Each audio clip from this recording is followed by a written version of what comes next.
Ekor untuk paripurna enggak?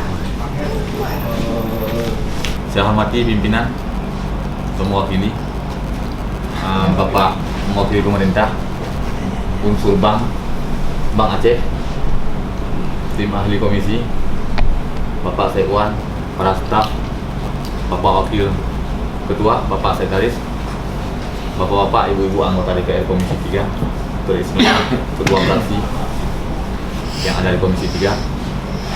Pada hari ini kami hadir yang kesekian kalinya ke ruang pimpinan untuk menyerahkan pencabutan Kanun nomor 9 tahun 2014 menyangkut dengan Bank Aceh Syariah.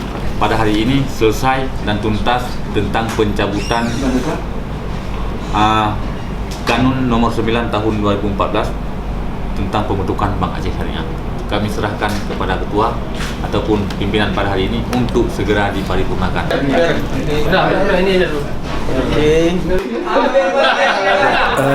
Jadi saya sangat berterima kasih kepada Komisi 3 yang telah menyelesaikan Kanun nomor 9 tahun 2014 sesuai dengan target yang kita inginkan.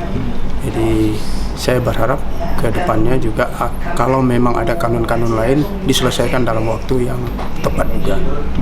Intinya dengan dicabut Kanun nomor 9/2014, artinya kita semua itu akan mendukung untuk segera dioperasionalkan Bank Aceh itu menjadi Bank Aceh Syariah, baik dari eksekutif maupun legislatif itu sendiri. Saya kira ini suatu hal yang luar biasa, kerjasama antara eksekutif dan legislatif untuk menuju percepatan perubahan operasional Bank Aceh dari sistem konvensional menjadi sistem syariah.